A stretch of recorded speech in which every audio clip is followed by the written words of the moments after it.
salut Mathieu, grosse actu sportive aujourd'hui. Comme tous les lundis ou presque, salut Lionel, salut à toutes et à tous avec du basket, du football, du water-polo et du rugby. Pour terminer, on aura l'occasion avec nos invités de parler de water-polo, c'est pas souvent, Sébastien Berenguel et Romain Blary du Team Strasbourg, l'équipe qui évolue au plus haut niveau français. Je vous garde ça au chaud pour tout à l'heure. On va commencer par du football avec un petit coup d'œil dans le rétro. Ça se passait ce week-end, 13e journée de championnat de France de national. On attendait une réaction de Colmar après l'élimination des Orinois en Coupe de France. C'était à Louan-Cuiseaux, un club de CFA2, ça faisait un peu désordre. Réaction attendue au Stadium vendredi soir avec la venue de Colomiers. Eh ben, c'est raté. Regardez, les images sont signées Vincent Bessières. Drôle de soirée pour Colmar vendredi soir. Les Verts qui sont d'abord tout heureux d'ouvrir le score en début de match grâce à ce but contre son camp de Donné, mais qui vont se faire reprendre dans la minute suivante en étant trop statiques sur ce coup franc finalement repris par Sow. Colmar est méconnaissable en première période et Colomiers en profite juste avant la mi-temps sur ce solo de Zalmat. Il faudra attendre la dernière demi-heure pour voir les Orinois retrouver leur football. Les occasions se multiplient mais sans réussite. Varsovie trouve le poteau, le gardien multiplie les parades. Colmar se réveille trop tard et paye cher sa première mi-temps ratée. On est très déçus. Franchement, on a fait une première mi-temps indigne. Et il n'y a vraiment pas d'explication à cette mi-temps-là. Le championnat ne s'arrête pas, le monde ne s'arrête pas. On a perdu, certes, mais il faut absolument qu'on se rétablisse parce qu'actuellement, on est dans le dur. Voilà. Il va falloir rebondir. Il va falloir être très très fort mentalement pour rebondir. C'est dans ces moments-là qu'on voit la force d'une équipe. Colmar, qui n'avait plus perdu depuis la mi-septembre, vient donc d'enchaîner deux revers. Les Orinois tâcheront de se relancer vendredi soir sur le terrain de la Lanterne Rouge, Épinal. Au classement, les Verts descendent du podium et sont 5e. Le Racing, tenu en échec par Dunkerque, 0-0 à la Méno, est 8e à de longueur. Et autre actualité, le basket régional. Régional, ouais, parce qu'on parle beaucoup de la SIG, et c'est normal évidemment, donc rendez-vous Coupe d'Europe mercredi, on a parlé de la Pro B, la division en dessous avec Souffel-Weiersheim, il y a des clubs alsaciens partout, on a parlé de la Nationale 1, la 3e division avec Mulhouse, où c'est un peu difficile, et puis il y a évidemment toujours un gros vivier à l'échelon du dessous en Nationale 2. On allait faire un petit tour du côté de Gris, c'était soir de derby, Gris-Oberhofen qui recevait le VOSP, Lionel, Vasselon, Otterswiller, Saverne, c'est le derby de l'Alsace du Nord, salle pleine à Gris, petit derby, pas beaucoup de suspense. Malheureusement, regardez, c'était samedi soir à Gris. Si les supporters des Verts sont ravis, les fans de match à suspense, eux, ont été déçus. La faute à une très bonne équipe de Gris qui fait le trou dès le premier quart-temps et qui a maintenu la pression pendant 40 minutes. Résultat, un derby à sens unique, peu de pertes de balles, de bons choix en attaque et une grosse défense tout au long du match. Gris a surclassé son adversaire et s'impose logiquement 88-60. Ce match-là, c'est vrai qu'il est maîtrisé de bout en bout et bon, ça fait du bien de finir à presque 30 points d'écart. Pour la suite, c'est bien. Après un début de saison compliqué et déjà 4 défaites, Gris se remet donc dans le bon sens et a peut-être enfin lancé sa saison. Une saison où les Barinois ne font pas mystère de leurs ambitions de monter en Nationale 1. Je savais que ça serait difficile au début parce qu'on avait un calendrier pas facile. Et en plus, on a 4 joueurs à intégrer. Donc petit à petit, la sauce commence à prendre. Et je pense qu'on peut être dans les clous pour être dans les 2 premiers d'ici peu de temps. Même avec 4 défaites, on est capable de pratiquement plus de perdre de matchs à cette saison. Donc moi, j'y crois encore et je pense qu'on va réussir à le faire. En face, le VOSP avait un peu la gueule de bois. Le club digère encore une intersaison chaotique. Après avoir hésité à repartir en National 2, le club avait engagé un nouvel entraîneur qui est parti à 2 semaines du début du championnat. Finalement, c'est Fabien Carlet, prévu comme joueur, qui est finalement passé sur le banc. C'est un drôle de challenge, on se prend en jeu par la force des choses parce que j'ai été contraint, pas forcé mais contraint de prendre cette équipe. Maintenant après je l'ai accepté, donc voilà, il faut que je donne le maximum et on va essayer de bosser pour justement que ça arrive plus, que ces soirs de défaite n'arrivent plus, donc voilà. Grâce à ses victoires à domicile, le VOSP a encore de la marge sur les équipes de bas de tableau, mais devra être plus costaud à l'extérieur pour assurer son maintien. Allez, on va parler de water-polo avec nos invités, Sébastien Berenguel et Romain Blary. Bonsoir, messieurs. Bonsoir. Qui représentent le Team Strasbourg. Alors, il n'y a pas beaucoup d'équipes alsaciennes qui jouent au plus haut niveau. C'est le cas depuis longtemps du water-polo à Strasbourg. Regardez ces images. Leur match de ce week-end, c'était contre un gros morceau. Marseille, le vice-champion de France, bonnet jaune et bleu. Là, le Team Strasbourg qui s'est incliné dans la piscine de la Kibitsono. Vous voyez en plus sur les images plutôt bien garni. Côté gradin, défaite 14-8. Sébastien Béranguel, on est un compétiteur et jamais satisfait de perdre un match. Par contre, contre Marseille, contre le vice-champion de France, on va dire que c'est le genre de défaite où il n'y avait pas forcément beaucoup mieux à faire.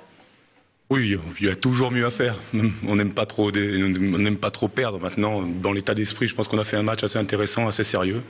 Voilà. Maintenant, il faudra travailler encore et encore pour pouvoir accrocher ce genre d'équipe.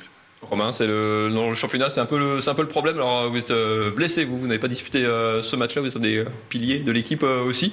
C'est un peu le problème du haut niveau français, c'est qu'il y a deux, trois gros clubs qui sont difficilement jouables pour une équipe comme Strasbourg. La hiérarchie est quoi, un petit peu établie quand même. Non, c'est vrai que ils sont difficilement jouables, mais au vu de notre saison l'année dernière, on est une des seules équipes du milieu de tableau à avoir gagné Nice, qui était un prétendant au titre, et on a perdu 3 fois un but, je crois, contre les gros. Donc bon, c'est vrai qu'ils sont un petit peu au-dessus pour l'instant, mais on est là en embuscade. Difficile début de saison, vous avez dès le départ Montpellier, Marseille, les grosses pointures, 3 défaites, c'est ça ? On a joué Montpellier, Marseille, ouais, c'est ça. Donc le champion sortant et le vice-champion sortant. 3 défaites. Le match le plus regrettable, sûrement, c'est celui de Lille. Ouais. D'avoir perdu contre Lille, un des rivaux directs. Donc voilà. Après, les gros, c'est compliqué, mais bon, il faut jouer tout le monde. Alors on va jouer club de l'élite. Juste une petite question. Est-ce qu'on gagne sa vie quand on fait du water polo pro comme vous ? Il y a quelques joueurs qui gagnent leur vie sur le moment, mais c'est pas. Je vois l'entraîneur à côté qui se marre quand je pose la question. Non, il y a rien de comparable avec du basket par exemple, comme ça pourrait l'être à la SIG ou au foot. D'accord. Rien à voir. On peut en vivre, mais on va pas s'enrichir avec ça. Sur le moment, oui, on en vit, mais on s'enrichit pas. Non. On va dire que c'est le but à moyen terme, enfin au moins de vivre du waterpolo. Il y a un gros projet quand même, Sébastien, de faire vivre le waterpolo, de développer la structure club, la formation aussi. C'est l'avenir du waterpolo, d'une structure qui se professionnalise. C'est le chantier de cette saison, puis à moyen terme des années qui viennent. Voilà, c'est exactement ça. Ouais. C'est un peu le chantier du Team Strasbourg, ce nouveau club qui fait en sorte d'essayer de développer ce projet qui est pas facile à développer, mais qui fait son petit bout de chemin jusqu'à présent, et on espère à terme, c'est vrai, avoir les possibilités qu'ont des clubs comme Marseille, comme Nice ou comme Montpellier. Ça passe par quoi ? Ça passe par des moyens, évidemment, donc ça il faut chercher. Ça passe par de la formation aussi, il faut former des jeunes. Ça, il y a une structure qui s'est mise en place déjà. Voilà, ça passe par la formation. On vient de recruter l'un des meilleurs entraîneurs français pour ça. Donc voilà, il y a ça. Il y a aussi des créneaux de bassin qui sont pas faciles aussi à avoir. Donc oui, quand on parle de moyens, c'est de moyens financiers, mais aussi moyens de piscine, de créneaux d'entraînement qui nous permettraient bien sûr de nous développer. Votre objectif cette année, c'est quoi ? Objectif annoncé, c'est d'être dans les 4, donc d'être européen la saison prochaine. Donc ça passera ou d'être dans les 4 premiers du championnat, ou faire une finale de Coupe de la Ligue qui se passera à Strasbourg le 6, 7, 8 mars. D'accord. Ça sera un tournoi avec qui réunisse les meilleures équipes sur un week-end. Donc ça c'est quoi ? C'est un rendez-vous coché sur le calendrier. Enfin, le jeu à domicile, c'est une opportunité de bien y figurer, de faire quelque chose. On espère en tout cas. Après, c'est vrai qu'on l'a coché dans le calendrier et on se prépare pour ça. Jouant bien sûr à la maison, on espère de faire quelque chose d'intéressant. Voilà, l'année dernière on a perdu en quart de finale, on espère aller plus loin que ça cette année. Maintenant d'abord il faut déjà se qualifier, vu qu'il faut être dans les 8 meilleures équipes françaises pour ça. Donc on va y aller step by step. Pour l'instant notre objectif c'est de se qualifier, puis le reste arrivera. Et Romain revient de toute façon là maintenant, vous êtes en forme nouveau. Je reviens, c'est pas sûr encore. J'espère pour le prochain match, mais ça on verra, c'est au jour le jour un peu. On attend. J'ai repris l'entraînement. Pas du nez cassé, c'est sport de contact le waterpolo. On a vu sur les images, c'est pas forcément flagrant comme ça au premier abord, mais c'est très très physique. On va passer au rugby. Oui, rugby avec le déplacement de Strasbourg, le rugby club de Strasbourg qui se déplaçait du côté d'Arras après avoir passé 72 points à Clamart le week-end dernier. On attendait un bon test à l'extérieur pour les Strasbourgeois qui se sont imposés sur la pelouse d'Arras. Vous avez vu l'essai en première mi-temps de William Vavrin, 19-3 déjà pour les Strasbourgeois à la pause grâce notamment à leur buteur Frédéric Pujol, auteur d'un sans faute. Le deuxième essai de l'après-midi pour Naïsili Sili. Alors regardez celui-là, juste pour le plaisir des yeux, le coup de pied à l'opposé de Frédéric Pujol dans la course, un caviar pour Bertraud sur l'aile, un débordement, il fixe un relais et le doublé pour le Fidjien Joe Naïsili Sili pour le troisième essai, synonyme de bonus pour les Alsaciens. Ça sera pas tout à fait fini, le bulldozer est en marche, score final 47-3, nouveau carton des Strasbourgeois, plus que jamais leader évidemment de leur poule. Le quatrième essai est signé Olivier Bertraud en coin et il y en aura un tout dernier en toute fin de match, quasiment dans les arrêts de jeu avec, vous le voyez, les Strasbourgeois ont joué le jeu jusqu'au bout. Grosse pression sur la défense. Alex Bonjean au pied pour lui-même. 5e essai pour les Alsaciens. Plus que jamais leader de leur poule.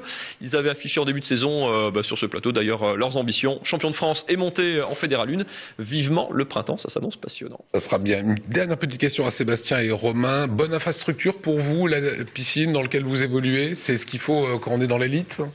Oui, c'est ce qu'il nous faut. Maintenant, on sait qu'il y a une autre piscine qui ferme, qui est chez Ilticam, qui est fermée cette année pour réparation. On espère que l'année prochaine, on aura encore plus de possibilités d'entraînement. Parce que ce bassin-là, dans ces cas-là. Voilà. Cette année, il va falloir partager un petit peu avec ceux de Chili qui vont venir ici. On partage encore un peu en espérant qu'à l'avenir, ce sera encore plus, qu'il y ait plus de possibilités. Allez, bonne saison à vous au Team Strasbourg. C'était du water polo, je rappelle. Dernière info basket, c'est la SIG, ça sera ce mercredi. C'est Mathieu, c'est Chanvy qui va animer tout cela et vous commenter ce match. Moi, je vous dis à demain, 19h, pour 24h en Alsace, 24h d'actu. Bonne soirée. Salut.